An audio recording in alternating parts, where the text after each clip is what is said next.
warahmatullahi wabarakatuh. Halo guys, kembali lagi sama aku. Kayak biasa di sini aku mau ngasih tutorial atau materi-materi singkat.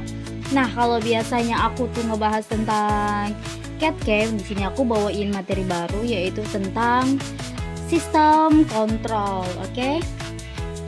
Mungkin kita langsung masuk ke materinya aja.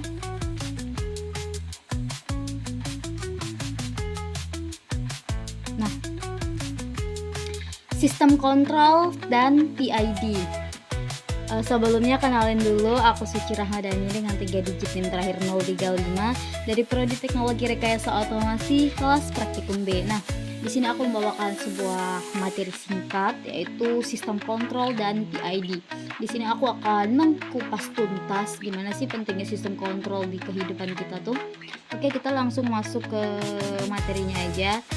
Nah, di sini tuh aku ada sumber materi yang aku pakai. Ini ada 10 dari modern control engineering, modern control system, automatic control system, basic control system, PID control for embedded system, PID control PID untuk proses industri, PID tuning gauge, effective use of PID controllers, fractional.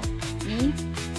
Oke, kita langsung masuk ke materinya aja. Oke, sebelum itu aku mau nanya nih sama kalian, pernah nggak sih kalian itu mikir kayak ketika ngeliat barang-barang elektronik yang yang kiranya tuh modern, kalian pernah mikir nggak kayak misalnya kita lihat AC nih, pernah mikir nggak kayak kok bisa ya AC itu misalnya kita kepanasan nih, kita pengen suhunya diturunin jadi 16. Nah, dari yang awalnya panas dia tuh jadi dingin, gimana sih prosesnya, apa sih yang ngatur itu, pernah nggak kalian mikir gitu? Nah, jadi alasan kenapa gitu yaitu dibalik semuanya ini adalah sistem kontrol. Oke, kita akan masuk pelan-pelan. Jadi sebelumnya apa sih sistem kontrol itu? Nah, bisa dilihat sistem kontrol itu adalah sebuah sistem yang dipakai untuk mengatur, mengendalikan atau mengawasi suatu proses atau perangkat supaya hasil sesuai yang diinginkan. Nah, kayak itu tadi kalau kita lihat kayak perangkat-perangkat modern kayak AC, pemanas ruangan, apalagi kayak pemanggang roti. Nah, itu tuh salah satu sistem yang dikontrol, yang menggunakan sistem kontrol ini gitu. Oke, kita lanjut lagi. Nah, jadi kalau kita mikir kok bisa ya sistem kontrol ngelakuin gitu. Nah, dibaliknya itu ada 2 jenis ini, yaitu jenis sistem kontrol. Yang pertama ada open loop, yaitu terbuka, dan closed loop, tertutup. Di sini sebenarnya aku udah jelasin beberapa poin perbedaan dari closed loop dan open loop. Cuma untuk lebih contoh sederhananya deh, perbedaan dari open loop dan closed loop ini supaya kita sama-sama lebih memahami. Nah, ini aku ibaratkan ini adalah open loop dan ini closed loop. Kita ibaratkan sebagai pemanggang roti. Nah, ketika kita menggunakan open loop, anggaplah kita ini mengatur timer untuk memanggang roti. Kita atur timernya sekitar 45 detik. Nah, dalam waktu 45 detik itu, ketika si roti ini udah matang atau belum, nah itu ya udah kayak pemanggang roti ini udah nggak bisa apa-apa lagi karena dia tuh cuman mengatur waktunya. Jadi ketika waktunya selesai dalam 45 detik itu, mau rotinya keadaannya matang atau mentah atau gosong atau gimana, udah itu output yang bisa kita terima. Kita nggak bisa kita nggak bisa ngapa-ngapain lagi untuk mengubah outputnya. Nah, sedangkan closed loop ini bisa dibilang pemanggang roti yang lebih canggih. Karena apa? Karena di dalam pemanggang roti ini ada sensor yang dia bisa melihat tingkat kematangan dari si roti. Jadi misalnya walaupun kita atur waktunya 45 detik, nah si pemanggang roti ini bisa nyesuaiin kayak misalnya tuh ini nih rotinya dari freezer, otomatis kan beku, membutuhkan waktu yang lebih lama. Nah, ketika kita menggunakan closed loop ini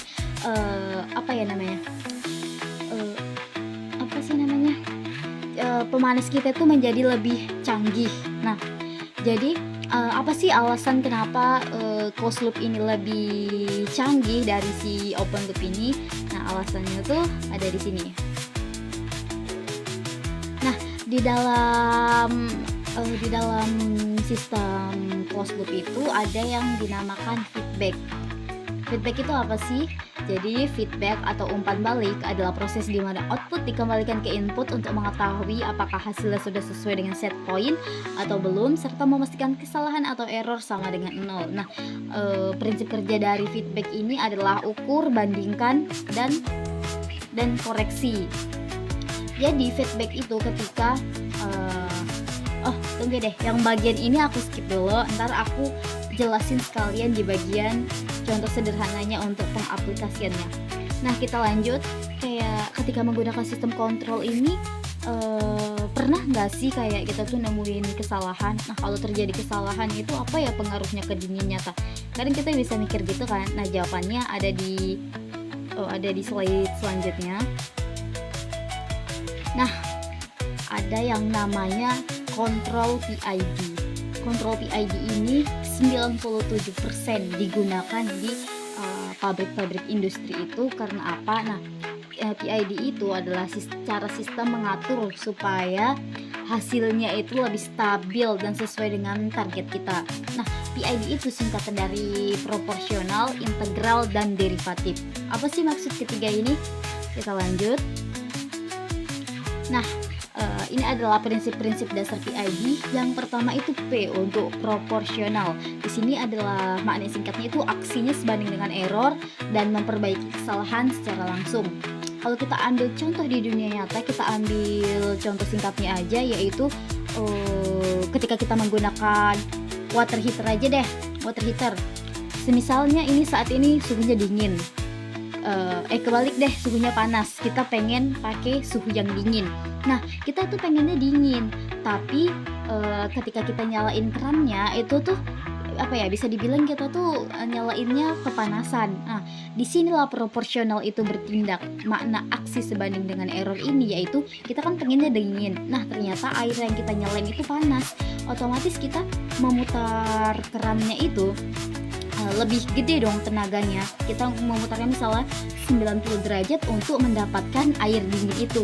Nah, sebaliknya ketika kita misalnya kita pengen yang dingin, cuman ketika kita putar itu masih kurang dingin. Nah, kita kan pasti untuk mendapatkan hasil yang baik kita mutarnya kecil. Nah, itu makna dari aksi sebanding dengan error. Nah, selanjutnya adalah kontrol I, yaitu integral. Di sini fungsinya untuk mengakumulasi kesalahan-kesalahan yang tidak bisa diatasi oleh kontrol P serta menghilangkan kesalahan dalam jangka panjang. Nah, untuk kontrol P ini kan memperbaiki kesalahan secara langsung. Dia tuh geraknya cepat. Jadi otomatis ketika cepat itu masih ada kesalahan-kesalahan kecil yang tersisa. Nah, inilah tugas integral untuk membersihkan, untuk mengatasi sisa-sisa kesalahan dari si kontrol P ini. Contohnya kita ambil gini deh, kayak tadi masih water heater ya, kita pengen yang dingin, sedangkan ketika proporsional ini ketika kita muternya 90 derajat udah lumayan dingin, cuman dia tuh kan masih bisa dibilang belum pas. Nah, si integral ini tugasnya misalnya ketika dia merasa kurang dingin dalam waktu 1 detik, 5 detik, 10 detik masih oke lah. Terus lama-lama dia kayak, oh ini belum dingin, saatnya aku yang bekerja untuk supaya suhu air ini sesuai sama yang kita minta. Nah, jadi itu tugas dari integral ini ya. Nah, ketika proporsional ini untuk masa sekarang, sedangkan integral itu untuk membahas masa lalu. Nah, derivatif ini untuk masa depan, yaitu fungsi untuk memprediksi kecepatan error untuk mencegah melampaui target. Nah, kita kan pengen tadi target kita dingin ya. Nah, derivatif ini dia tuh memprediksi, semisalnya dia memprediksi suhu beberapa menit ke depan, kayak misalnya kita dingin. Nah, nanti itu otomatis derivatif itu memprediksi ini 5 menit ke depan ini kayaknya bakal dingin. Nah, disitulah dia bekerja untuk sedikit memutar atau menghangatkan air yang tadi. Jadi udah tahu kan apa bedanya P, I, dan D saat kapan mereka digunakan. Oke, kita masuk materi selanjutnya. Nah, setelah membahas yang tadi, oke, kita tuh harus tahu mengapa sih sistem kontrol itu sangat penting. Sebenarnya kalau kita kupas tuntas lebih dalam lagi, tentu aja apa ya, sangat luas sih alasan kenapa sistem kontrol itu penting. Tapi di sini aku ngerangkum ya jadi 3 poin aja. Yang pertama itu menjaga kestabilan. Maknanya sistem kontrol ini berfungsi untuk menjaga kestabilan, kayak yang aku bilang tadi, dia tuh bekerja sesuai dengan set point yang kita minta, kayak cara kerja AC tadi. Nah, itulah kenapa sistem kontrol itu penting, dia stabil sesuai dengan apa yang kita minta. Nah, yang kedua, meningkatkan akurasi dan efisiensi. Nah, kerja sistem kontrol ini cepat, tepat, dan hemat energi. Kenapa aku bilang gitu? Karena pada poin nomor 2 ini mengingatkan kita dengan feedback tadi. Penjelasan feedback nanti akan aku lanjut di slide selanjutnya. Nah, yang terakhir adalah mendukung otomatisasi dan keamanan. Nah, ini maksudnya sistem kontrol itu mempermudah pekerjaan manusia dan memastikan prosesnya aman. Oke, next.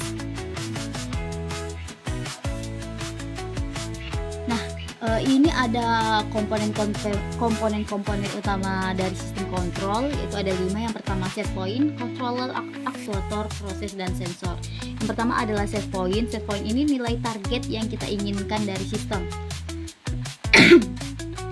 Misalnya sistem yang kita nilai target tuh kayak kita pengen ketika kita pakai AC kita pengen suhunya 18 derajat. Nah, itu set point, yaitu nilai target yang kita inginkan, yang user inginkan. Yang kedua adalah controller. Controller ini pengendali. Dia fungsinya itu memproses error lalu memberi perintah kepada aktuator. Sedangkan aktuator di sini sedangkan aktuator di sini dia itu fungsinya sebagai penggerak. Sorry guys, aku minum dulu. Oke, next. Yang ketiga ini adalah aktuator, yaitu sebagai penggerak. Dia fungsinya tuh dia yang menjalankan perintah dari si controller itu. Kalau aktuator tuh contohnya banyak, kayak motor. Kalau di AC itu aktuatornya tuh kompresor. Nah, yang keempat adalah proses, yaitu sistem yang dikendalikan. Dan yang kelima tuh sensor, dimana fungsinya untuk mengukur kondisi aktual atau kondisi masa kini maupun output yang dihasilkan. Nah, ini biasanya sistem komponennya itu bisa ditambah ada transmitter lagi. Nah, transmitter itu fungsinya kan sebagai ADC ya, dia memproses mengubah sinyal analog menjadi digital, karena biasanya controller ini cuma nerima output itu ketika dia dalam bentuk digital. Nah, terus ada beberapa sensor yang menghasilkan output itu analog, sehingga kadang setelah sensor itu dibutuhkan transmitter untuk mengubah dari analog ke digital supaya bisa diproses lagi. Namun ada beberapa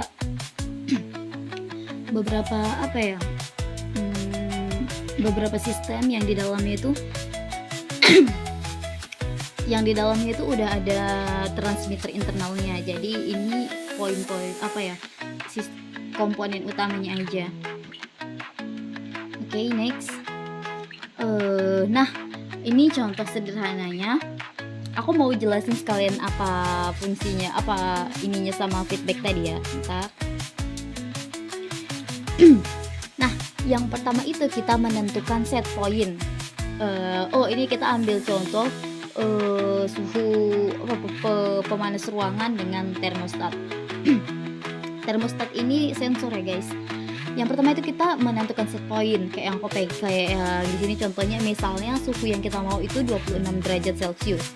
Nah, sensor termostat ini membaca suhu aktual, membaca suhu saat ini gitu, suhu sebenarnya. Misalnya kondisi ruangan waktu itu 30 derajat Celcius.